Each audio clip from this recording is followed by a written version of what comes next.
Once upon a time, nestled in a cozy little cottage at the edge of a winding lane, lived a kind old woman and a cheerful old man. They didn't have any children of their own, but their hearts were full of love, and their home was filled with the sweet scent of baking. One sunny morning, the little old woman decided to bake a special treat.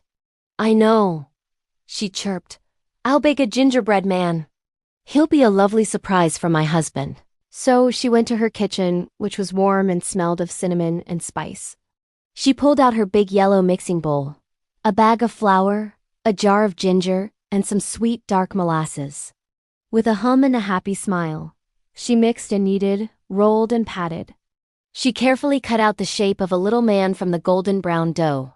For his eyes, she used 2 shiny dark currants. For his mouth, a cherry red piece of candied peel, curved into a happy smile. And for his buttons, 3 plump, juicy raisins marched down his chest in a neat little row. He looked almost too good to eat.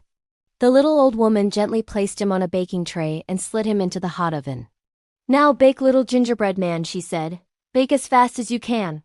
She sat down in her rocking chair, waiting eagerly for the timer to buzz. A few minutes later, a strange thing happened. A tiny voice, no louder than a whisper, came from inside the oven. "Let me out! Let me out!" The little old woman's eyes widened in surprise. She tiptoed to the oven and peeked through the glass door. To her astonishment, the gingerbread man was standing up, waving his little doughy arms. She quickly opened the oven door. Before she could say a word, the gingerbread man leaped off the baking tray, bounced onto the kitchen floor, and dashed straight out the open door. As he ran, he looked back over his shoulder and chanted in a sing-song voice, "Run, run, as fast as you can. You can't catch me. I'm the gingerbread man." The little old woman and the little old man, who had just come in from the garden, ran after him, crying, "Stop, little gingerbread man. Stop." But he was too quick. He just laughed and kept on running. Down the lane he went, past a field where a big brown cow was chewing her cud. "Moo-woo, stop, little gingerbread man," called the cow. "You look so delicious." The gingerbread man just giggled and sped up. "I've run away from a little old woman and a little old man," he chanted. "And I can run away from you, I can. Run, run, as fast as you can. You can't catch me. I'm the gingerbread man." The cow tried to chase him, but the gingerbread man was far too fast.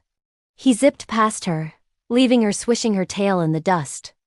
A little further on, he came to a meadow where a white horse was grazing peacefully. "Nay, stop, little gingerbread man," whinnied the horse, tossing its magnificent mane. "You look like a wonderful snack." The gingerbread man didn't even slow down. He just puffed out his chest and sang even louder. "I've run away from a little old woman, a little old man, and a big brown cow. And I can run away from you, I can. Run, run, as fast as you can. You can't catch me, I'm the gingerbread man."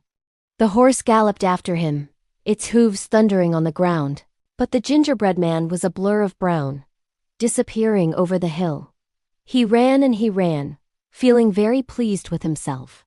He passed a sty where a group of pigs were oinking and rolling in the mud. "Oink! Oink! Stop, gingerbread man!" they squealed. "We want to eat you." "Ha! Not a chance," he shouted back. "I've run away from a little old woman, a little old man, a big brown cow, and a white horse. And I can run away from you, I can. Run, run, as fast as you can. You can't catch me, I'm the gingerbread man." And with a final wave, he was gone, leaving the pigs oinking in disappointment. Finally, the gingerbread man came to a wide, sparkling river. He stopped at the riverbank, looking across to the other side. He wanted to keep running, but he didn't know how to swim. If he went into the water, he would just get soggy and fall apart. Just then, a clever sly fox with a bushy red tail and twinkling eyes appeared from behind a tree. "Well, hello there, little fellow," said the fox in a smooth, friendly voice. "You seem to be in a bit of a hurry. Where are you going?" "I'm running away," exclaimed the gingerbread man proudly. "I've run away from a little old woman, a little old man, a big brown cow, a white horse, and a whole sty of pigs. And I can run away from you too. Oh, I'm sure you can, said the fox, smiling. I wouldn't dream of trying to catch you. But I see you have a problem. You want to cross this river, don't you? Yes, I do, said the gingerbread man, but I can't swim. Well, you're in luck, said the fox, his eyes gleaming. I'm an excellent swimmer. Just hop onto my tail, and I'll carry you across to the other side. The gingerbread man thought for a moment.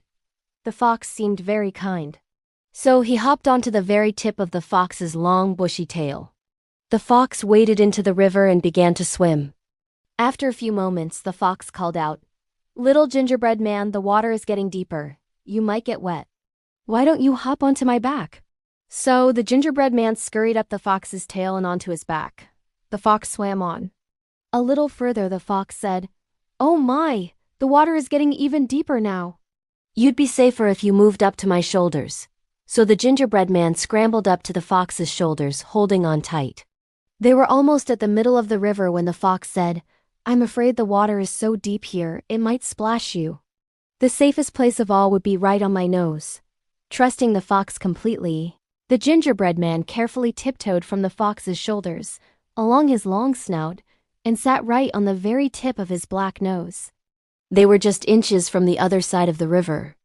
The gingerbread man was so excited to continue his run. But just as they reached the bank, the fox tipped his head back. Snap! He tossed the gingerbread man up into the air, opened his mouth wide, and gobbled him all up in one bite. And that was the end of the gingerbread man. He never ran again. And so the little old woman and the little old man went back to their cozy cottage. And the cow went back to her field, and the horse went back to his meadow, and the pigs went back to their sty. And they never saw the speedy, boasting gingerbread man ever again. Thank you so much for joining us for this story. If you had fun, don't forget to give this video a big thumbs up and hit that subscribe button so you don't miss our next adventure. We'll see you next time. Bye-bye.